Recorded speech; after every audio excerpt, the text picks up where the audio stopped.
नमस्कार, वंदे मातरम। MIPS क्लासों में आपका स्वागत है। अपन पढ़ रहे हैं पॉलिटिकल साइंस, जिसके अंतर्गत ब्रिटिश का संविधान चल रहा है और ब्रिटिश के संविधान में अपना टॉपिक है विधि, शासन और न्याय व्यवस्था है। तो वहाँ का किस प्रकार न्याय की सर्वोच्चता की बात चल रही थी, उसके बाद उसकी सीमाएं पड़ी कि वहाँ का जो कानून है, कानून जो बना हुआ है, जो विधि है, उस पर ब्रिटिश की जो जनता है, ब्रिटिश की जनता उस कानून पर गर्व करती है, उस विधि पर गर्व करती है। तो आज हम उस विधि की विशेषता यानी कानून की विशेषता और न्याय व्यवस्था के बारे में पढ़ेंगे कि उनकी क्या विशेषता है, कानून और न्याय व्यवस्था की विशेषता। अध्याय जो है उस टॉपिक में विधि, शासन और न्याय व्यवस्था इस पर अपन बात कर रहे थे। तो सबसे पहले अपन कानून पढ़ा और कानून उसके बाद उसकी विशेषता सीमाएं पढ़ी। अब अपन उसकी क्या पढ़ेंगे, विशेषता।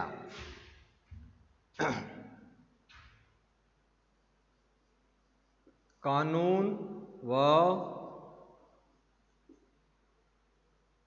न्याय व्यवस्था की विशेषताएं। अब पढ़ेंगे अपन न्याय व्यवस्था की विशेषता के बारे में, किस प्रकार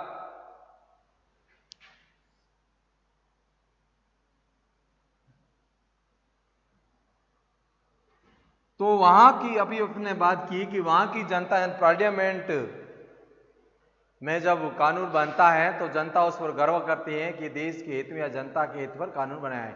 यानी ब्रिटिश की न्याय व्यवस्था, कानून की व्यवस्था इस प्रकार है, उस पर वो अपनी वहां की जनता है उसको गर्व करती है कि इतना अच्छा कानून है, जनता के हित में काम कर रहा है। तो सबसे पहले अपन बात करते हैं कि वहां के कानून की पहली विशेषता क्या है, विधि का शासन और सभी व्यक्तियों के लिए एक समान।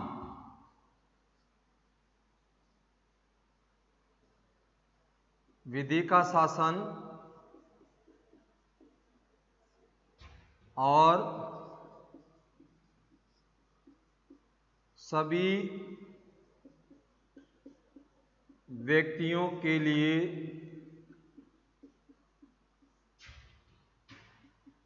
एक समान कानून। यानी एक समान कानून या व्यवस्था है, न्यायालय, एक न्यायालय, एक समान कानून और न्यायालय। तो वहां इस प्रकार की व्यवस्था की, जब विधि का शासन यानी कानून का जहां शासन होता है तो वहां अत्याचार या जनता पर किसी प्रकार का कोई अत्याचार नहीं होता है, जनता के हित में वो कानून बनता है।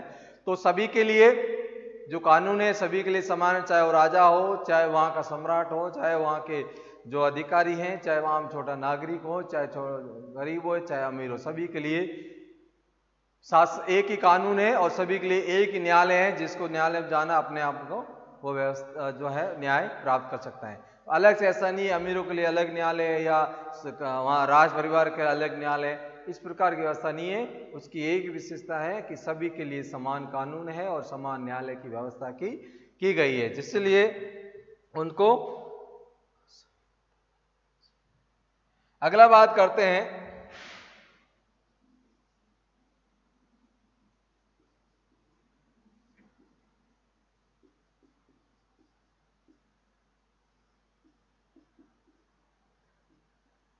जब कोई कानून होता है तो आप बात करेंगे भाई संहिता वाला कानून है, लेकिन ब्रिटिश की क्या व्यवस्था है कि उस व्यवस्था में वहां किसी न्यायालय द्वारा या संसद द्वारा जो कानून लिखित का संविधान नहीं है तो कानून इस प्रकार बनाया हुआ है, तो ऐसी कोई व्यवस्था नहीं है जिससे अपन कहें, जिस प्रकार भारत देश में, अमेरिका में संहिताबद्ध जो कानून की बात करें वो नहीं है।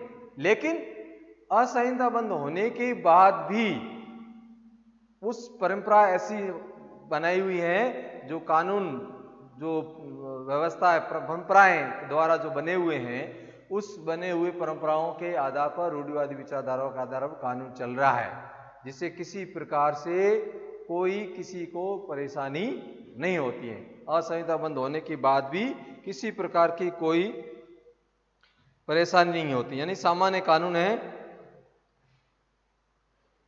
दीवानी और फौजदारी कानून में भेद।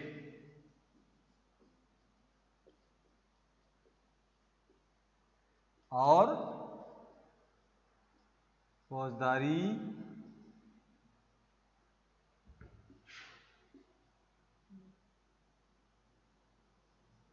कानून में अंतर या भेद।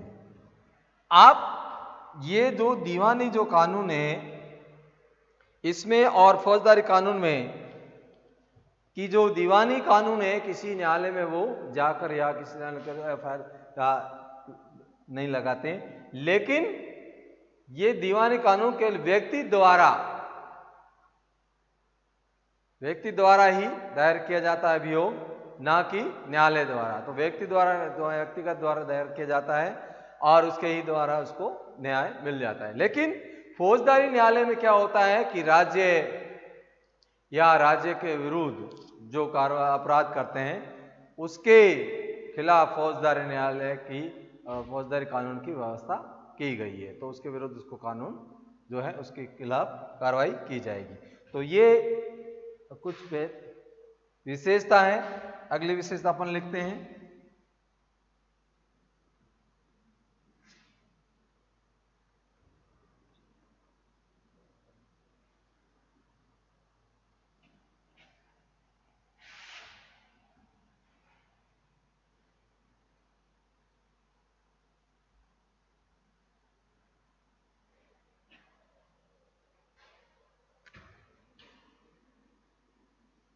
कौन सा बिंदु है? चौथा।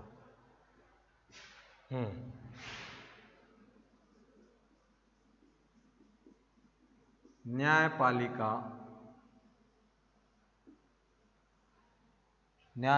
की स्वतंत्रता। न्यायपालिका की स्वतंत्रता। अब यहां न्यायपालिका जिस प्रकार भारत देश में न्यायपालिका की व्यवस्था की गई है अलग से, कार्यपालिका, व्यवस्थापिका अपना अलग अलग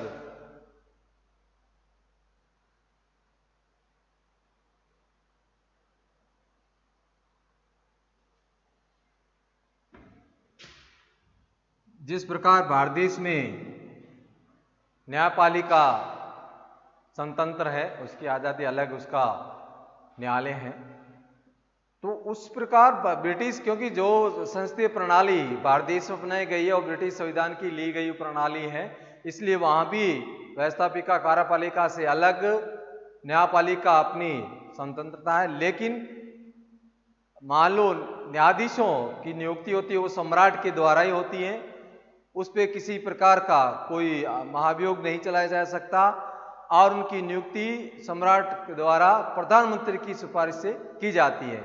और बैरिस्टरों के जो अभिनव होते हैं, जो वकील होते हैं, अनुभवी होते हैं, उनको ही न्यायालय, उच्च न्यायालय और सुप्रीम कोर्ट, इसमें उनकी नियुक्ति की जाती है। उनके किसी प्रकार, और उनकी इस प्रकार वेतन को लेकर भी किसी प्रकार की कोई जो है समस्या नहीं रहती, ताकि इस प्रकार का वेतन होता है, इतना मिलता है जिससे कि वो जो है अत्याचार या निष्पक्ष जांच करने में या भ्रष्टाचारी बन जाए, इस प्रकार की व्यवस्था की गई ताकि वो भ्रष्टाचारी न हो, निष्पक्ष और जनता के हित में कार्य करें, और किसी भी प्रकार से न्यायालय के न्यायाधीश को हटाना और लगाना, यानी न्यायपालिका बिल्कुल स्वतंत्र है, उसको आज़ाद है, वो अपने हिसाब से न्याय कर सकती है, और किसी भी तरह से संसद द्वारा उसमें किसी प्रकार का जो कानून पारित नहीं कर सकती, ये उसके खिलाफ, उसके विरुद्ध, या न्यायाधीश के खिलाफ या वहाँ के वकीलों के खिलाफ,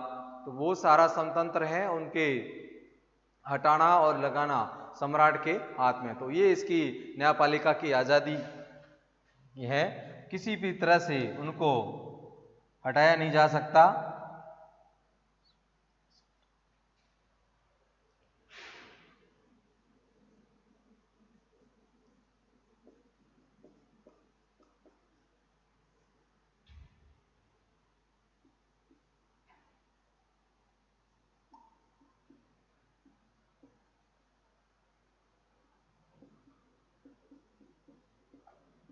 कोई भी काम करने के लिए जरूरी है कि व्यवस्था है वो सही हो, किसी भी प्रकार से उसमें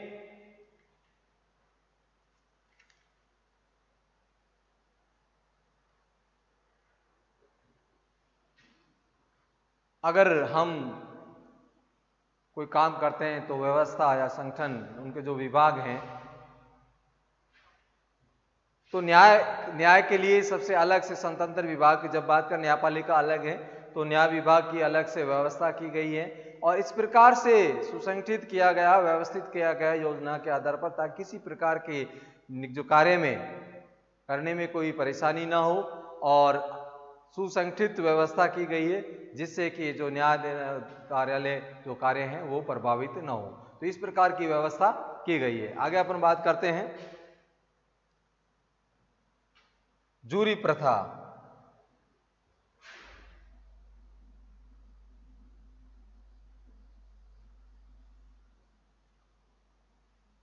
जूरी जो प्रथा है ये लगभग 12वीं सदी से चली आ रही है और इस जूरी में 12 सदस्य होते हैं और वो आपराधिक मामलों को सुन के जो है कार्रवाई करते हैं। किसी भी तरह से ये प्रथाएं लगभग यानी 12वीं सदी से ये जूरी पहले भी था और अब भी इस प्रकार की व्यवस्था है और जिससे कि है वो सही निर्णय ले सके। तो जूरी प्रथा अभी भी। दूसरा, न्यायिक पुनर्लोकन की व्यवस्था जो है, छठी अगर बात कर रहे हैं,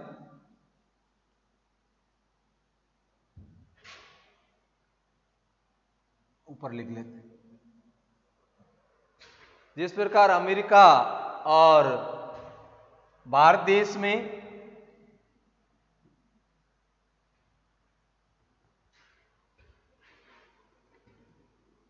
न्यायिक पुनर्लोकन की जो व्यवस्था है, जिस प्रकार कानून संसद द्वारा बनाया जाता है या संविधान द्वारा जो कानून बनाया जाता है उस कानून को या सही तरीके से नहीं है तो उसको विरुद्ध तो पुनः उसको भेज सकती है। लेकिन ब्रिटिश संविधान में इस प्रकार की कोई व्यवस्था नहीं है।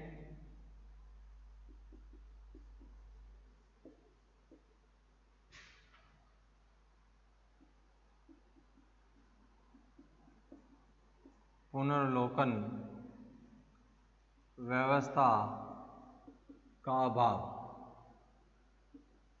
इसके बाद भी ब्रिटिश संविधान में इस प्रकार का कोई कानून बनता ही नहीं है जिससे कि उसका जो देश जनता के हित के में नहीं बनाया गया हो। इस प्रकार ही कानून बनाया जाता है जिस प्रकार उसका विरोध करने की आवश्यकता भी नहीं हो। लेकिन अमेरिका और भारत में इस प्रकार के अगर कानून बनाए जाते हैं और यहाँ ब्रिटिश संविधान में अगर कानून बन जाता है, संविधान द्वारा बनाया जाता है, तो यहाँ न्यायपालिका द्वारा उसको किसी प्रकार का संशोधन करने नहीं कर सकती। जो कानून बनाया है उसके आधार पर किया जाता है। पुनर्लोकन की व्यवस्था नहीं है। लेकिन अमेरिका और भारत देश में इस प्रकार की व्यवस्था है। अगला जो इसकी विशेषता है, निःशुल्क, बिल्कुल भारत में भी है निःशुल्क कानून की व्यवस्था। मान लो न्याय सबके लिए बना है, कानून सबके लिए बना है और इस प्रकार भारत देश में भी व्यवस्था है कि किसी पीड़ित को अगर न्याय दिलाना है और उसको वो वकील की या कोर्ट की जो आर्थिक रूप से कमजोर हैं वो फीस नहीं भर सकता या पैसों के कारण अपना न्याय नहीं प्राप्त कर सकता, तो उसके लिए निःशुल्क व्यवस्था की गई है। जो खर्चा है सरकारी वकील लड़ेगा और सारा खर्चा है वो सरकार द्वारा दिया जाए जिससे उसको न्याय मिल सके। तो इस प्रकार ब्रिटिश संविधान में 1911 और के बाद 1949 में जो अधिनियम बना उस अधिनियम में ये व्यवस्था की गई है कि सभी को न्याय मिलना चाहिए। अगर आर्थिक रूप से पीड़ित तो उसको इस प्रकार नहीं रखा सकता है कि आर्थिक रूप से कमजोर था इसलिए उसको न्याय नहीं मिला। ये व्यवस्था की गई है जिससे कि उसको सही रूप से न्याय मिल सके। और अगली जो अगर बात करें न्यायालय हैं, वो नागरिकों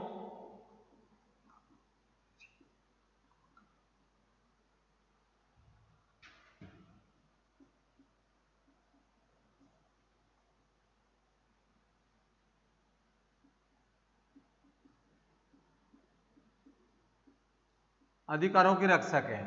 मान लो वहाँ ब्रिटिश संविधान में जिस प्रकार कानून संविधान जो लिखित नहीं है, लचीला है, तो और मौलिक अधिकारों की भी नहीं दिए गए हैं, लेकिन जितनी ब्रिटिश में इस प्रकार की व्यवस्था है और उन नागरिकों के कानून, उनके अधिकारों की रक्षा करना, उनके जीवन की रक्षा करना कानून का दायित्व है। रक्षा यानी ब्रिटिश का जो न्यायालय है वो वहाँ के नागरिकों का रक्षा करता है। तो ये न्याय व्यवस्था है और कानून की न्याय व्यवस्था यानी विधि की जो व्यवस्था है उसी के आधार पर वहाँ का शासन चलता है और सम्राट के नाम से, लेकिन सारी शक्ति जो है प्रधानमंत्री के हाथ में होती है। और विधि के शासन के अगर बात करें तो पूर्ण रूप से वहाँ का शासन सुशासन व्यवस्था है। किसी भी तरह से किसी भी व्यक्ति के साथ जाति धर्म वर्ग के आधार पर भेदभाव नहीं किया जा सकता। और विशेषकर जब न्याय की बात आती है तो वो इस प्रकार न्याय व्यवस्था की गई है कि कानूनों के दायरे में सारा न्यायाधीशों की आज न्यायालय की जो है न्यायपालिका की आज़ादी है, वो अपने हिसाब से काम कर सकती है। किसी प्रकार से उसके न्यायाधीशों के ऊपर मुकदमा नहीं चलाया जा सकता, और ताकि वो जो है व्यक्तियों के न्याय की व्यवस्था करे। तो ये थे न्याय कानून और न्याय व्यवस्था की विशेषता। अगर बात करेंगे अपन किस प्रकार ब्रिटिश न्यायालयों का संगठन है, और अगली टॉपिक में बात करेंगे। इसके साथ जय हिंद।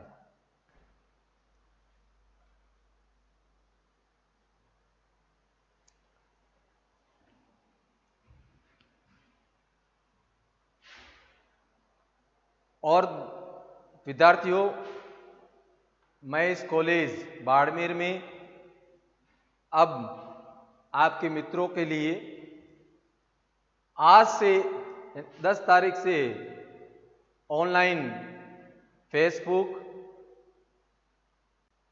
और यूट्यूब चैनल के माध्यम से प्रतिदिन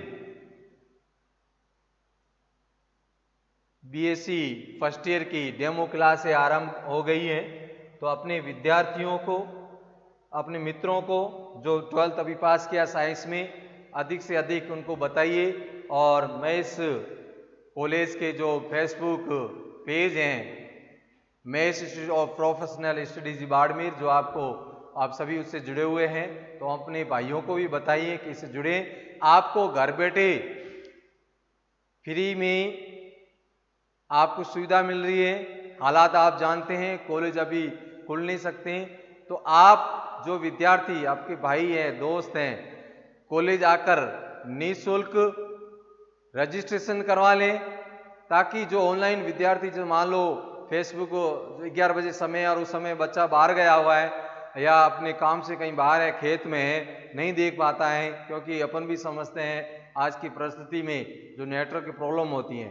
तो आप निःशुल्क स्कूल में आकर, कॉलेज में आकर या व्हाट्सएप के माध्यम से अपना रजिस्ट्रेशन फॉर्म भरवा दें और आपके व्हाट्सएप नंबर उसमें जुड़वा दें। तो जो वीडियो ऑफलाइन आप उसके आपको भेज दिया, लिंक भेज दिया जाएगा यूट्यूब चैनल का। यूट्यूब चैनल MIPS बाड़मेर के नाम से है, और फेसबुक आईडी तो आपको पता ही है, maths institute of professional studies के नाम से है, और यूट्यूब चैनल भी शुरू कर दिया गया, उसमें भी लाइव चलता है, दोनों साथ में चलता है, 11 बजे चलता है।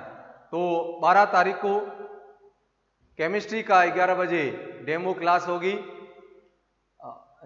11 तारीख को 11 बजे केमिस्ट्री की डेमो क्लास होगी फ्री में, और सभी विद्यार्थी जुड़ें, आप भी जुड़ें और अपने मित्रों को भी जोड़ें, और जो आपके दोस्त से दूर रहते हैं उनको भी मैसेज करें कि फेसबुक के माध्यम से फ्री क्लासें चलाई जा रही हैं, और आप उससे अधिक से अधिक दोस्तों को जोड़ें और ये पेज ज़्यादा से ज़्यादा शेयर करें, ताकि उन बच्चों को मिले जो ढाणियों में दूर बैठे हैं और जो अभी तक बिल्कुल पढ़ाई नहीं कर पा रहे हैं, पढ़ाई से बहुत दूर हैं। तो आप ज़्यादा से ज़्यादा अपने मित्रों को पेज को शेयर करें, लाइक करें, और चैनल को भी, यूट्यूब चैनल को भी सब्सक्राइब करें, लाइक करें, और ज़्यादा से ज़्यादा अपने मित्रों को लिंक भेजें, जिससे कि वो अपना फ़ायदा, अपना लाभ, फ्री क्लासों का लाभ उठा पाएँ।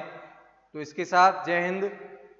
याद रखें, ऑनलाइन क्लासें 11 बजे, 11 से 12 बजे तक क्लासें चलती हैं।